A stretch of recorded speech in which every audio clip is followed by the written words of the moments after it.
Camp Happy Trails. Councillors Wanted. A place to have fun and make new friends. That's what the brochure said. Sounded like a great way to get away from the folks for a couple of weeks. Laurie had signed up immediately, especially as Steve was going. Laurie, 5'10", ambitious, focused and tough as nails. She'd met Steve at Archery Club and immediately fell for him. Sure, he was a bit of a wimp when compared to Laurie, who'd always excelled at everything. Some of her teachers even thought she might make the Olympics. But Laurie was in love, and this was going to be an adventure. Of course, everyone had heard the stories about Hans the Butcher, a hulking giant wearing a metal pig mask and stalking the camp, murdering the kids and councillors. Pete had even half terrified some of the kids with a story around the campfire. But just stories, to frighten people. Obviously based on those silly 80s horror movies about camp blood. So obvious, so dumb. That was until the night of August the 22nd. A night Laurie would never forget. The camp had been great, and with most of the children having gone home, the sun was now setting across the lake, and it was time for the councillors to blow off a bit of steam. Lou and Andrea were tidying the utility shed. Deacon Susie had the job of cleaning the boats at the docks, and poor Johnny was waiting patiently for Becca at Make-Out Point. Becca, of course, had no intention of showing. She thought it would be funny to leave Johnny there waiting while she secretly met up with Pete at the fire pit. The two twins, Billy and Charlie, were sleeping in the cabin. Laurie chuckled to herself about the situation as she strolled to meet Steve by the lake. The night was cool and the moon was rising as she headed from the service entrance to meet Steve. Suddenly an ungodly howl drifted through the air, a call like no other she had heard, a scream, muffled and metallic, primal. What on earth was that? Laurie muttered to herself. A chill fell over her. Something was wrong. Something was very wrong here. She picked up the pace, stumbling over a tree root in her haste and gashing her leg. Seeing Steve by the lake where they agreed to meet, she limped towards him. Steve's face told her all she needed to know. He'd heard it too. They looked at each other and simultaneously uttered one word. Hans. The stories were true. They can't have been true. And yet, they both knew that somehow, they were. We have to get everyone out of here, Laurie said calmly.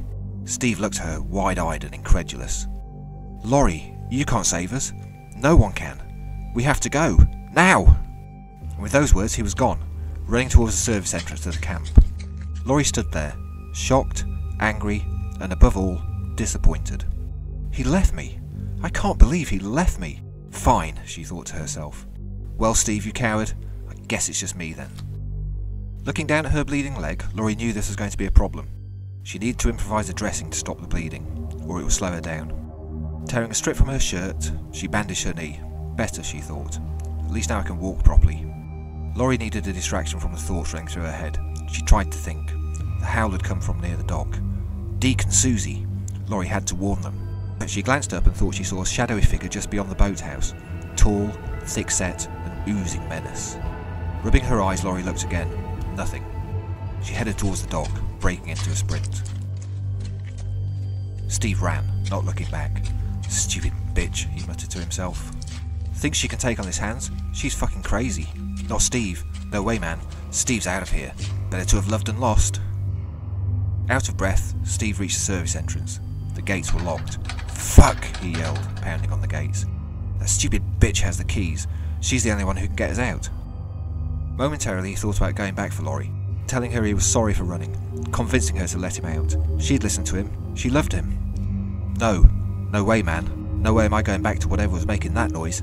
No chance. Steve looked around. Somewhere to hide, man. That's what I need. He spotted an outhouse. That'll do nicely, he thought. Somewhere safe. Unnoticed. I'll hunker down in there, just till this blows over, till the cops arrive. Hurriedly, he ran to the outhouse, climbed inside, and carefully shut and barricaded the door. Safe. Johnny sat at Make-Out Point and looked at his watch. Again. Damn you, Becca, he muttered under his breath. He twiddled the crucifix earring he had in his left ear, the earring he got last year to make himself a bit more cool, as his thoughts wandered to Becca. Ah, Becca, raven-haired, curves in all the right places. Tonight was the night. For the entire 2 weeks Johnny had been watching her, too shy to ask her out. And now here he was. She'd agreed to meet him here, Make-Out Point. Johnny sighed contentedly and looked at his watch. Again. The noise of a branch snapping behind him startled him back to reality. Johnny turned, bemused. There couldn't be anyone there. There was only one entrance to Makeout Point, and Johnny had been watching it like a hawk, waiting for Becca. "What the?" Johnny stammered, his voice riddled with panic. Standing before him could what only be described as a hulk of a man, a giant standing almost 7 feet tall, his thick leathers butcher's apron stained with blood. On his face, some kind of mask, an iron mask in the shape of a pig's head, dented and rusty. And behind that mask the eyes, red eyes, eyes of the devil, eyes of evil. Hands had come out of nowhere. The thought of how impossible this was raced through Johnny's mind as Hans hauled his massive 50-pound sledgehammer high above his head and then arced it down towards Johnny's skull. The sledgehammer connected to Johnny's head with a sickening cracking sound. Bones splintered and blood splattered the peaceful surround of Makeout Point. Johnny slumped to the floor like a sack of wet corn being thrown from a truck. Hans struck again, the sledgehammer removing any trace of Johnny's bemused face.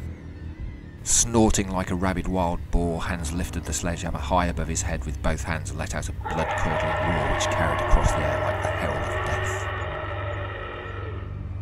Laurie heard the noise from across the lake, a noise like no other thing she'd heard in her life, an ungodly roar.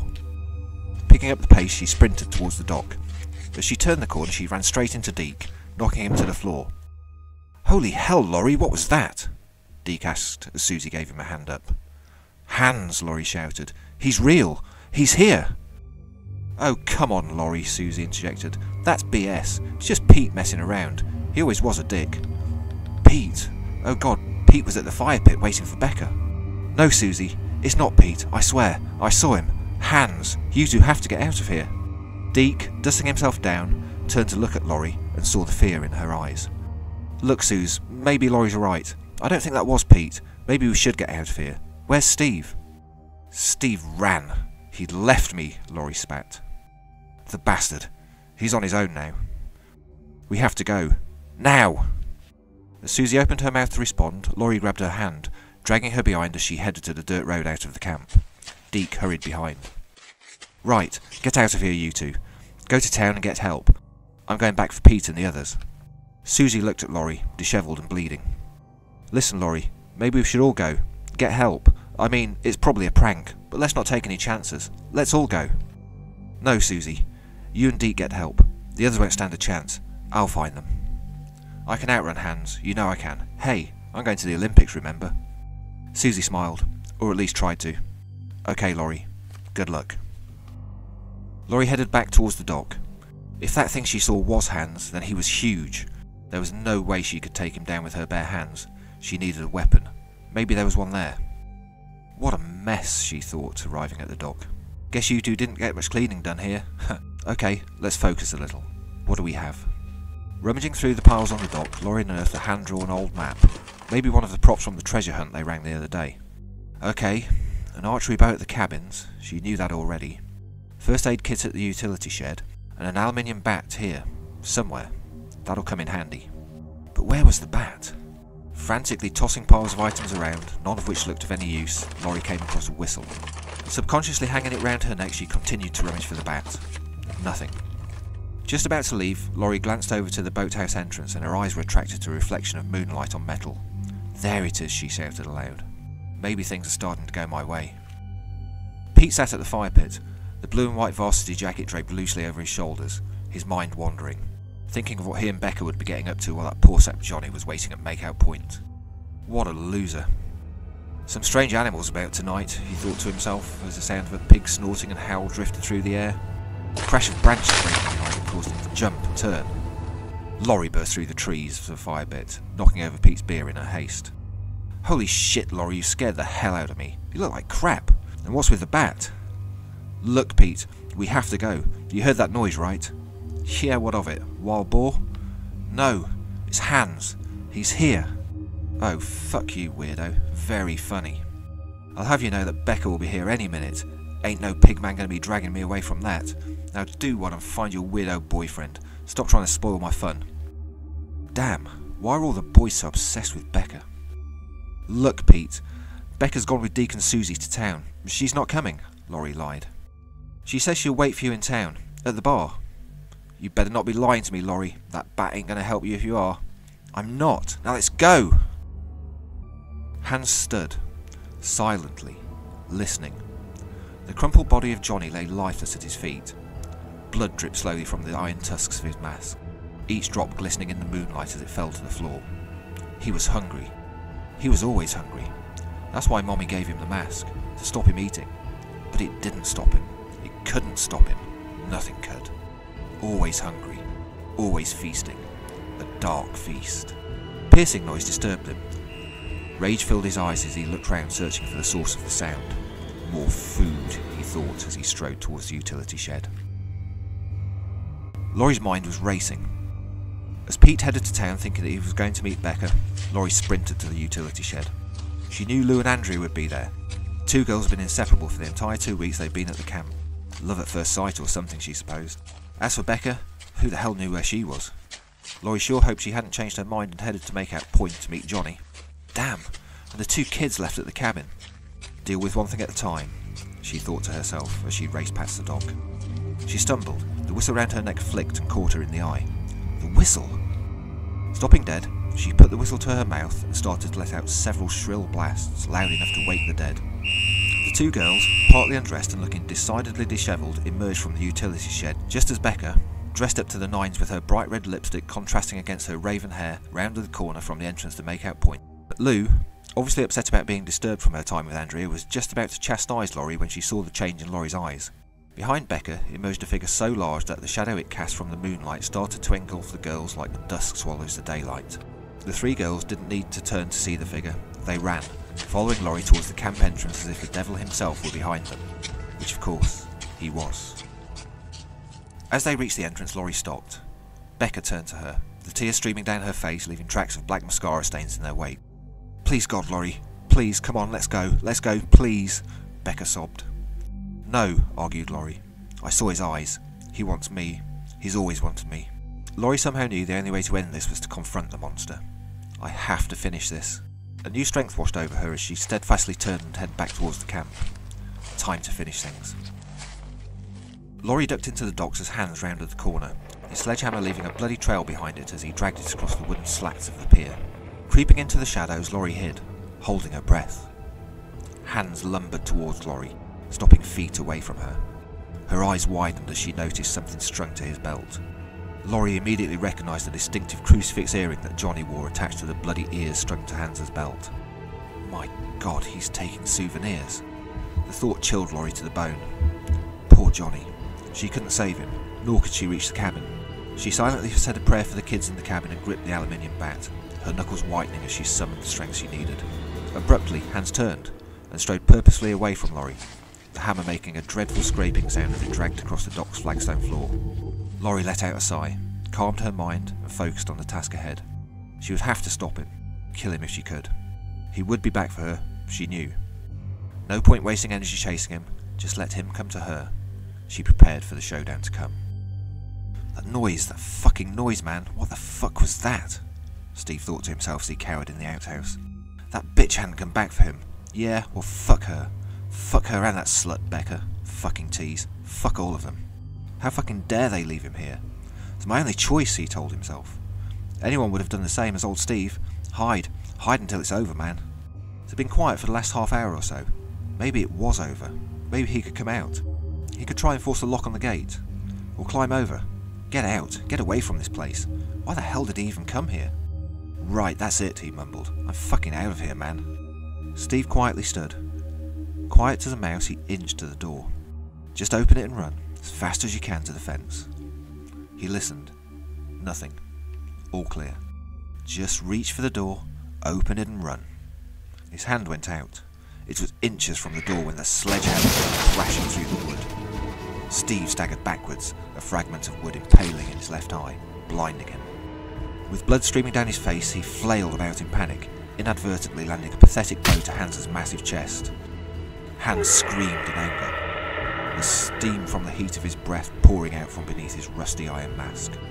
Enraged, Hans unleashed a horrific hammer rush, raining blow after blow onto the now helpless Steve. The first strike struck Steve square on the collarbone, shattering it to pieces, his one good eye streaming tears of fear and pain. The second blow landed on Steve's chest, the massive hammer shattering a dozen ribs which poked out through his chest, soaking the floor in the outhouse in glistening blood. Hans bellowed. threw the hammer aside and lifted the broken but still conscious body of Steve 4 feet into the air. Bitch, Steve thought. His last thought before he passed out as Hans tore his right arm clean off. Steve's lifeless body fell to the floor with a sickening thud, crumpled and broken. Hans stood, looking down at the body of Steve for a moment before calmly picking up his massive sledgehammer and striding purposely towards the cabin. He was hunting fresh meat. It was 3 AM in the morning when the twins in the cabin woke. Billy and Charlie had been so excited, being allowed to stay an extra night at camp because their parents couldn't collect them until the day after everyone else had left. What a day it had been. Boating with Lou and Angela on the lake, then Laurie had shown them how to shoot an archery bow. Proper big one. Laurie had even said they could keep the bow in the cabin for the night, but no arrows, that was dangerous. Billy sat up from her bed with a start and looked over to Charlie, who was also awake. Charlie, did you hear that noise? It's okay, Billy. I think it was just maybe an animal. We're in the woods. There's lots of animals. Charlie, I'm scared. Where's Laurie? Oh, you big baby, Laurie's sleeping. It's night. Now go back to... Charlie suddenly stopped mid-sentence as a large shadow blocked the moonlight that was flowing in through the window of the cabin. Looking over at Billy, Charlie could see that her sister was about to scream. Even for an 8-year-old, Charlie was smart. She slipped out of bed and covered her sister's mouth before she could make a noise. Shh, whispered Charlie. Breathless, Billy babbled. Charlie, did you see it? Did you see it? The monster, like the story Pete told us. It's here. It's coming for us. Charlie had seen it. A shape, bigger than anything she'd ever seen before. Horrible and terrifying. Shh, hide, whispered Charlie. The twins silently slipped off the rickety bed and slid underneath, Charlie grabbing the archery bow as they did so. Shh, Charlie whispered. Laurie will save us. Laurie emerged from the shadow of the boathouse on the dock. Where was he? Damn it. She should have confronted him when she had the chance. Laurie had heard the screams. Steve was dead. She knew it. And now the twins were in danger. My God, the poor twins. I can't reach them. She almost cried at the thought.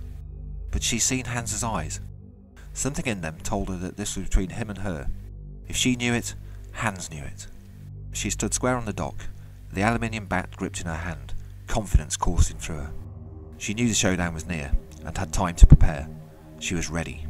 Laurie knew she and Hans were connected, impossible as it sounded. Quietly, she reached out with her mind. Concentrating, she called him. Come and get me, you bastard. Hans's gigantic hand reached for the door of the cabin and turned the handle. Eerily, the door opened. Billy and Charlie held their breath as the shape of the hulking monster filled the doorway. Hans stood, motionless, cocked his head to one side, listening. Someone was calling him. Somehow, he could hear them. Was it Mommy? No, it was her. Rage filled him. Rage like he'd never felt before. A dark obsession. It was her. He would find her and deliver the death blow. Hans turned and strode purposely away from the cabin. Billy cried. Tears of fear and tears of relief. Charlie held her sister. Laurie stood, focused. He was coming. She knew it. She could feel it. Mist started to roll from the lake as she waited, poised. Adrenaline coursed through her. Her fear fed her anger. She twirled the aluminium bat in her hand. Come on, you bastard. Come to Mummy. Hans rounded the corner of the dock. There she was. Different to the others. Not weak. Bellowing through his blood-stained iron mask, he raised the hammer and ran straight at Laurie. The hammer cut through the air. Laurie ducked, the sound of the air rushing past her ears as the swing went over her head by a matter of inches. You're slow, you monster, she thought, as she sprang forwards, swinging the bat upwards towards Hans. The bat connected squarely with the bare flesh of the monster's chin, the area unprotected by his mask. The sickening crunch of Hans's jaw breaking floated across the lake as the monster staggered backwards. Steadying himself, Hans spat the piece of meat from his mouth. His severed tongue splattered to the floor with a squelch. He came again at Laurie, raw power flying towards her with rage and hate. Laurie parried the first blow with the bat, jarring her arm from her socket. She staggered and steadied herself. But again the hammer came. With no time to right herself, Laurie threw the bat forward to block the blow. A hollow clanging sound rang out as the two weapons met. The bat had taken the sting from the blow, but the force knocked it from Laurie's hands. It fell to the floor, broken in two. Again the hammer came, swinging overhead. With nothing to defend herself with, Laurie tried to dodge left, but the blow was too fast, too powerful. The overhead swing of the hammer hit Laurie square on the chest. She felt her bones breaking inside as she fell to the floor, her body finally giving out. Then the light faded, and everything went black. Hans stood over the body, snorting through his mask like a maniac. He kicked the lifeless body of the girls with his massive boot, turned and raised his head to the sky, letting out an almighty muffled roar. His terrifying voice distorted by his missing tongue and broken jaw. At the cabin, Billy and Charlie looked at each other and ran. Slowly, Laurie tried to open her eyes. The pain was intense, her body screaming with an agony that could not be imagined. Her blood-soaked vision was blurry, but she could see, hazily. He was still there, his back turned, howling like a demon. She turned her head to the side and saw the bat, broken in two, its jagged edges of aluminium splintering out. She had to get up. She had to fight. She couldn't beat him, not with a broken bat. She would have to improvise. Laurie staggered to her knees, reaching for the bat, every inch of movement flaring a searing hot pain through her broken body. The monster hadn't seen her. It seemed possessed, celebrating its victory. She reached for the broken bat, but her fingers couldn't grasp the handle. It clattered to the floor. But it did not turn, it did not hear. Eventually, she overcame the pain to grasp the shattered bat and crawled towards Hans's hulking frame. Distracted by his victory, Hans did not see Laurie crawling behind him. She rammed the jagged edge of the bat into his Achilles tendon, her strength only allowing for a weak attack, but the bat was sharp enough to sever the tendon, sending the hulking Hans crashing to his knees. As Hans slumped in front of Laurie, howling at the pain of his severed tendon, she lifted the broken bat high above her head and brought it stabbing down into the unprotected base of his neck with such strength that it severed his spinal column. A critical blow. With blood and spinal fluid oozing from the wound onto the wooden slats of the dock, Hans slumped from his knees to the floor with a hollow thud. Laurie looked at the lifeless body momentarily before collapsing to the floor beside it, vaguely hearing the wailing of sirens in the distance as the dawn started to break. It was 2 weeks later when Laurie opened her eyes. The bright lights of Camp Happy Trails Hospital obscured her vision, but it didn't block out the excited voices of the twins. "Mommy, Mommy, she's awake!" screamed Billy excitedly. "I can see that," said Susan, Billy and Charlie's mum. "I'm sorry, Laurie. I know you need the rest, but they wouldn't leave you."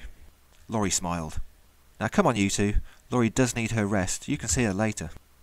As the twins and their mom left the room, a very serious-looking police officer entered. Laurie's mother looked across the room nervously. "Hello, Miss Carpenter." Officer Copp addressed Laurie formally. "We need to talk when you're up to it, but your friends are here and they want to see you. And after that, get some rest." "Hans," Laurie croaked. "I'm sorry, Miss Carpenter. What was that?" "Hans. What happened to the body of Hans?" "Oh, I'm sorry, Miss Carpenter. We didn't find any body. Now rest. We'll talk later." Epilogue. 1 year later. Ryko sat idly looking out the window of the bus as it drew into Camp Happy Trails.